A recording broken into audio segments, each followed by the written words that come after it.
Good morning, everyone. A warm welcome to all. This is again Paidi Gupta, and I'm so pleased to be with you this morning and to have the chance to introduce a guest speaker who is not new to us simply and because he is one of the best and successful pediatrician. Of course, Dr. Anand Rasturi. Hello, sir. Welcome Hello to the Paridi, event. how are you? I'm fine, sir. How are you? I'm also good. So, my first question to you is, as you know, sir, I have been diagnosed with celiac disease. तो अब celiac disease क्या होती है? Can you please help us understand? Celiac disease बेटा एक auto immune disorder है। Auto immune क्या होता है कि हमारी बॉडी के अंदर कुछ सेल्स ऐसे हैं जो हमें बाहरी बीमारियों से बचाते हैं, जो जर्म्स हैं, बैक्टीरिया, वायरस हैं, उनसे बचाते हैं। बट कई बार क्या होता है कि कंफ्यूज हो जाते हैं, जो जो चीज़ें हमारी बॉडी में बचाती हैं वो कंफ्यूज होके हमारी बॉडी को नुकसान करने लगती हैं। जैसे फॉर एग्जांपल एक कैसल है, कैसल की चारों तरफ गार्ड्स खड़े हुए हैं, उनका काम है कैसल को प्रोटेक्ट करना, बट वो अगर कंफ्यूज हो जाए तो कैसल की वॉल को तोड़ने लगते हैं। तो this is auto immune phenomena और मोस्टली जेनेटिकली ड्रिवन है। कुछ बच्चों को या पेशेंट्स को होता है और उनकी जो छोटी आंत है उसके अंदर एक लाइनिंग होती है, उसको डैमेज करने लगता है। Oh, thank you for letting us know. You have prescribed me a gluten-free diet. तो अब gluten-free क्या होती है? ग्लूटेन एक प्रोटीन है जो कि चीज़ों को बाइंड करने के काम आती है और वो गेहूं में, बारले में, जौ में मिलती है।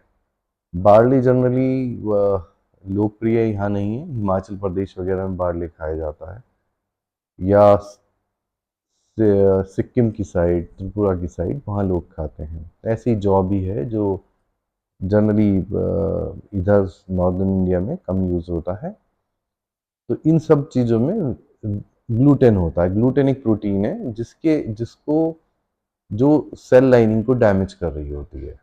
जो जो सेंसिटिव लोग हैं तो उनके उनके अंदर ग्लूटेन के अगेंस्ट एंटीबॉडीज बन जाते हैं और वो ग्लूटेन के साथ साथ स्मॉल इंटेस्टाइन है उसको भी डैमेज करने लगते हैं कि ग्लूटेन अंदर ना घुसे। I'm glad you told us about. हम अपनी डाइट में एज ए gluten-free क्या क्या ऐड कर सकते हैं? Can you recommend something? Gluten free के अंदर आपको जैसे मिल्क प्रोडक्ट हैं, राइस है, बैंगलग्राम है, पीनट्स हैं, ऐसी तमाम चीज़ें हैं जो आप खा सकते हैं। जो डेयरी प्रोडक्ट्स हैं, इवन नॉन वेज हैं, all are gluten free, but sometime इन्हें मैरिनेट करते हुए ग्लूटेन लग जाता है। तो मैरिनेशन अगर हो रहा है तो फिर वो ग्लूटेन फ्री नहीं रहा। मान लो मीट को किसी बेसन में या मतलब उसमें अरारोट के अंदर मैरिनेट कर दिया, तो वो फिर बेसन तो नहीं, मतलब अरारोट जो गेहूं से बना हुआ अरारोट है, तो फिर वो ग्लूटेन फ्री नहीं रह जाएगा। तो इसमें कॉन्टामिनेशन बहुत कॉमन है। बहुत सारी चीज़ें अगर आप बाहर की चक्की से ही लेते हैं, वो आटा चाहे वो चने का ही आटा हो, तो वो कॉन्टामिनेट हो जाता है क्योंकि उसमें पहले व्हीट पिसा हुआ होता है और फिर आपने बेसन उसमें पीसा, तो बेसन के साथ व्हीट इन्वॉल्व हो जाता है। तो ये कहते हैं कि अगर गेहूं की धूल भी जाएगी पेशेंट के अंदर तो उसको बेनिफिट नहीं होगा जो जिस बेनिफिट के लिए वो ग्लूटेन फ्री डाइट ले रहा है। It means it might hurt in the beginning, but as time passes, ये डाइट हमारी हैबिट में हो जाती है, right? Yes. Thanks for sharing so important information. Is celiac disease a genetic disease? Should I get my family tested too? Yes, first degree relative should be tested for it, only first degree relative. Otherwise second degree या जो दूर के रिश्तेदार हैं उन्हें कोई test करने की ज़रूरत नहीं है। इसमें जेनेटिक भी एक फैक्टर है। DQ2 और DQ8 जीन्स होते हैं, जिन लोगों में प्रेजेंट होते हैं उनके सीलिएक डिसीज डेवलप करने के चांस ज़्यादा होते हैं। Thanks for the update. What has happened to people if they have gluten free for a while and they start eating gluten products again? देखो, अगर उनको सीलिएक डिसीज है तो ये लाइफ लॉन्ग रेस्ट्रिक्शन है। अब क्योंकि सीलिएक डिसीज की डायग्नोसिस बनाने के लिए जो एंटीबॉडीज हैं, ट्रांसग्लूटामाइन एंटीबॉडीज, TGA कहते हैं उसको, वो और साथ में that is club with small intestine biopsy, इस छोटी आंत का एक छोटा सा पीस लेके उससे कंफर्म करा जाता है कि ये सीलिएक डिसीज है। क्योंकि बहुत सारे लोगों का TGA IgA बढ़ा हुआ होता है, बट उनकी जो इंटेस्टाइन की बायोप्सी वो नॉर्मल होती है, तो वो प्रोबेबल सीलियक है, उन्हें आगे चल के हो सकती है, बट उस समय सीलियक नहीं है। तो ऐसे भी बहुत से पेशेंट हैं जो TGIGA पॉजिटिव होने के बाद कुछ समय तक गेहूं नहीं खाते और फिर गेहूं खाना शुरू कर देते हैं, तो अगर वो प्रोबेबल सीलियक हैं तो वो ठीक रहते हैं, बट अगर वो ट्रू सीलियक हैं तो वो फिर उनको प्रॉब्लम शुरू हो जाती है। Thanks for bringing this to our attention. Is gluten bad for everyone and should everyone go gluten free? Even कोई symptoms show नहीं होता है तब भी?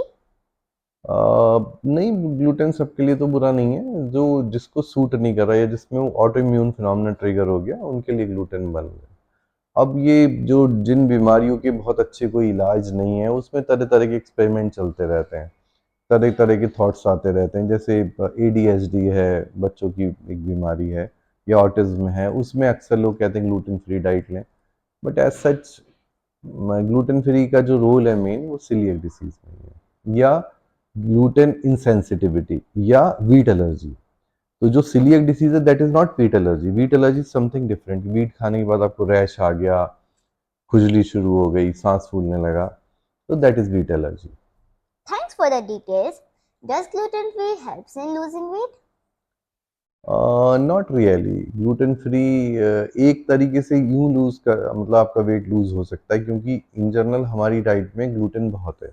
चाहे आप डबल रोटी खा रहे हैं, चाहे आप समोसा खा रहे हैं, चाहे आप बिस्किट खा रहे हैं, चाहे आप पास्ता खा रहे हैं, ये सब कहीं ना कहीं ग्लूटेन से रिलेटेड है। तो जब आप ग्लूटेन फ्री डाइट पे जाते हैं तो ये सब चीज़ें आपकी छूट जाती हैं, तो इनडायरेक्टली आपका वेट लॉस हो सकता है अगर आप इस तरह का कंजम्पशन ज़्यादा कर रहे हैं, और अगर अदरवाइज ग्लूटेन का डायरेक्टली कोई रोल नहीं है वेट रिड्यूस करने में। I appreciate the time you look to collect all the information about celiac disease. So now here we end for today with a big thank you to sir. We are lucky to have a doctor like him. हाँ, Actually, I will not say only doctor, but the best mentor of my life. You have made a positive impact, especially on our lives. So once again, thank you for adding your thank you, David. Thank you. Welcome. परिधि, हमने अपने जो comment box में आज हम gluten free diet भी डालेंगे बच्चों के लिए, जो लोग सीलियक डिसीज से पीड़ित हैं उनको कुछ डाइट्स दे देंगे। और मैं एक चीज़ मेंशन करना चाहूँगा, जिन लोगों को सीलियक डिसीज है वो हर चीज़ का लेवल देख के खाएं, क्योंकि बहुत सारी चीज़ों में हिडन ग्लूटेन है। जैसे कि अगर मैं एग्जांपल दूं, लिपस्टिक है तो लिपस्टिक भी बिना ग्लूटेन के नहीं बन सकती, वो होठों पे चिपकेगी नहीं। जितने आपके स्टैम्प्स हैं वो भी उस पर जो ग्लू लगा रहता है वो ग्लूटेन से बनता है। जितने पेपर बैग हैं अगर वो चिपकने वाले हैं तो उसमें भी ग्लूटेन हो सकता है। एक होता है व्हीट जर्म ऑयल, वो बहुत सारी शेविंग क्रीम में लगता है, बहुत सारे कॉस्मेटिक्स में लगता है, तो वो भी ग्लूटेन है। इवन जो क्ले डफ है, जो क्ले मिट्टी है, उसमें भी ग्लूटेन का इन्वॉल्वमेंट है। तो ऐसी बहुत सारी चीज़ों में ग्लूटेन है, तो बहुत देख के ही हमें, जब ग्लूटेन फ्री डाइट पे जा रहे हैं, जैसा मैंने बताया गेहूं की धूल भी नहीं जानी चाहिए, तो हम अगर ग्लूटेन फ्री डाइट कर रहे हैं जुडिशियली तो फिर हमको ये सब फैक्टर्स ध्यान रखने होंगे। So now here we end for today with a big thank you, sir. We are lucky to have a doctor like you. Actually, I will not say doctor, but only the best mentor of my life. You have made a positive impact, especially on our lives. So once again, thank you for thank including you, today. Thank you, thank you, thank you.